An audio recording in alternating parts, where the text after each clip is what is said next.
आज मेरी डायरी में मैं लिख रही हूँ अपने गांव घर की एक याद, एक लोक परंपरा, सातों आठों। ये पर्व सिर्फ पूजा पाठ नहीं, बल्कि रिश्तों की मिठास और नाराज़गी का भी त्योहार है। कहते हैं जब गौरा माँ भगवान शिव से रूठकर मायके आती है तो उसी दिन को सातों आठों कहा जाता है।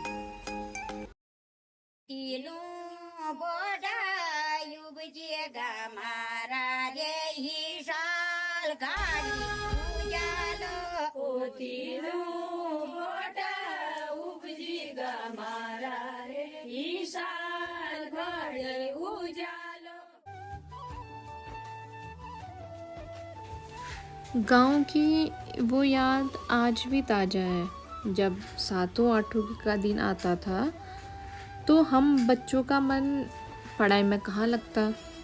तो जब हम स्कूल में क्लास में बैठे बैठे सब यही प्रेयर करते, हे भगवान आज जल्दी छुट्टी हो जाए ताकि हम भी गौरा मैया को लाने जा सकें। वो हंसी ठिठोली, वो गीत और साथियों की टोली। सच कहूँ तो सातों आठों सिर्फ एक पर्व नहीं था, हमारे बचपन की सबसे सुनहरी यादों में से एक था।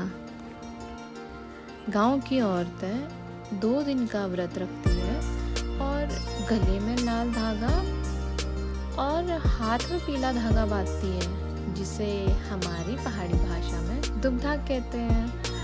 ये अखंड सौभाग्य और संतान की लंबी आयु की कामना के लिए बांधा जाता है। अष्टमी को यानी आठों को भगवान महेश्वर की प्रतिमा बनाई जाती है। कुछ गांव में यह प्रतिमा महिलाओं द्वारा बनाई जाती है, पर मेरे मायके में पुरुष ढोल बाजों के साथ वर की तरह सजाकर प्रतिमा बनाते हैं और उसे पवित्र स्थान यानी हमारी पहाड़ी भाषा में देवता खाल में लेके आते हैं, जहाँ माँ गौरा की प्रतिमा होती है और पंडित जी और महिलाओं के द्वारा विधिवत उनका विवाह कराया जाता है। माँ गमरा और भगवान महेश्वर को एक ही टोकरी में स्थापित किया जाता है और फिर बिरुड़ों से उनकी पूजा की जाती है और उनको सर में रखकर नचाया जाता है। जिनका व्रत होता है वो सभी औरतें एक साथ इकट्ठा होकर जो बाला होता है उसकी एक स्टोरी सुनाती है, जो भगवान गणेश जी के जन्म से रिलेटेड होती है। बचपन में हम एक चीज़ के लिए बहुत एक्साइटेड होते थे। हमारे गांव में एक परंपरा है कि जो ननद होती है वो अपनी भाभी को बिच्छू घास यानी सिन्ना लगाती है और वो बहुत शुभ माना जाता है। पूरे दिन बस हम इसी चीज़ का इंतज़ार लगता था कि आज सिन्ना किसे लगेगा और कौन लगाएगा। बड़े से कपड़े या कोई साफ चादर में बिरुड़ और कुछ फलों को रखकर ऊपर आसमान में उछालते हैं और गांव की सभी औरतें और लड़कियां इसे अपने आंचल में इकट्ठा करती हैं। वहीं पुरुष छाता को उल्टा कर इन्हें इकट्ठा करते हैं और ये शुभ माना जाता है। इससे सर भी पूजते हैं।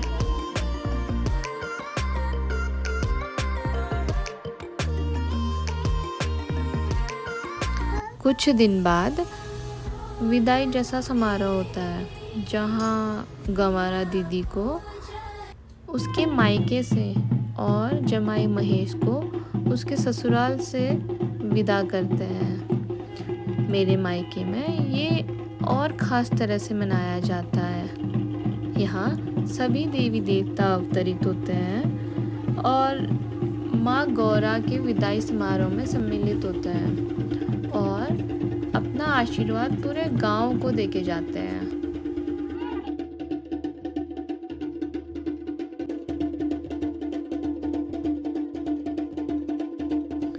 मेरे गांव में एक परंपरा ये भी है, जो गौरा माँ को लेके आती है और जो विदा करती है, उनको जो सर पे रखती है वो गांव की बेटी ही होती है।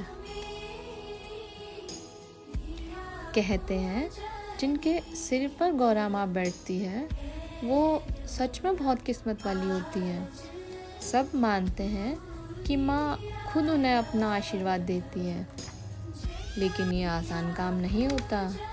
गौरा माँ को सिर पर उठाने वाली महिला को पूरे गांव और गांव के मंदिरों की परिक्रमा करनी पड़ती है, वो भी नंगे पांव।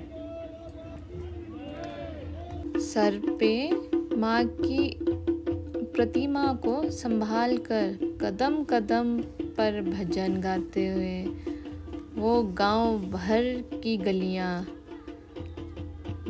और मंदिरों की परिक्रमा करती है। मेरे मायके में ये और ख़ास तरह से मनाया जाता है। मेरे मायके में ये पर्व 2 गांव साथ मिलकर मनाते हैं। 2 गांव की गमरा दीदी का एक साथ विदाई होता है। इस दिन माँ भगवती का डोला भी उठता है। साथ में सारे देवी देवताएं अवतरित होते हैं और इस विदाई पर्व में सम्मिलित होते हैं।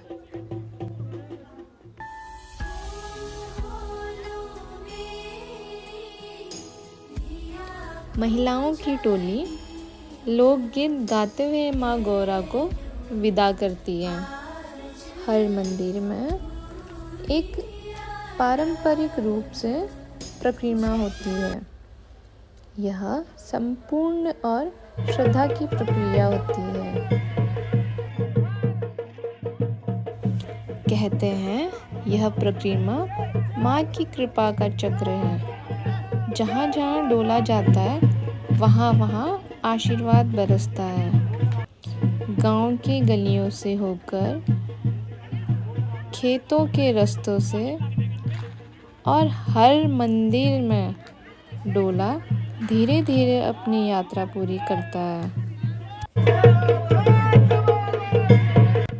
सातों आठों की सबसे बड़ी खूबसूरती यही है कि ये सिर्फ एक पूजा नहीं, बल्कि पूरा गांव एक त्योहार की तरह मनाता है। उस दिन किसी का घर आंगन नहीं देखा जाता। गांव का हर घर, हर आंगन एक ही रंग में रंगा होता है। बुजुर्ग आशीर्वाद देते हैं, औरतें गीत गाती हैं, बच्चे खेलते कूदते हैं और जवान मिलकर डोला उठाते हैं। कहते हैं उस दिन गांव में कोई अकेला नहीं रहता। सब एक साथ एक परिवार की तरह माँ भगवती के साथ परिक्रमा करते हैं। ढोल दमों की थाप, घंटियों की गूंज और गीतों की आवाज़ जब मिलती है तो पूरा गांव एक सर में बोल उठता है, जय गौरा माँ, जय भगवती माँ।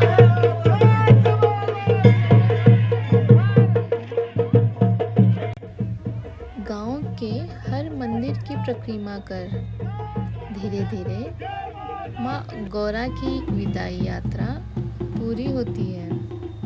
कहते हैं इसी पल माँ भगवती और साथ आए सभी देवी देवता अपना आशीर्वाद बरसाते हैं।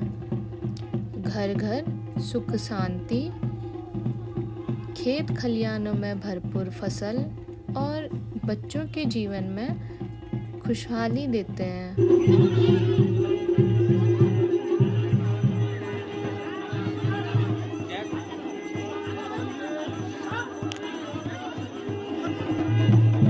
गांव की औरतें बेटी की तरह उन्हें विदा करती हैं।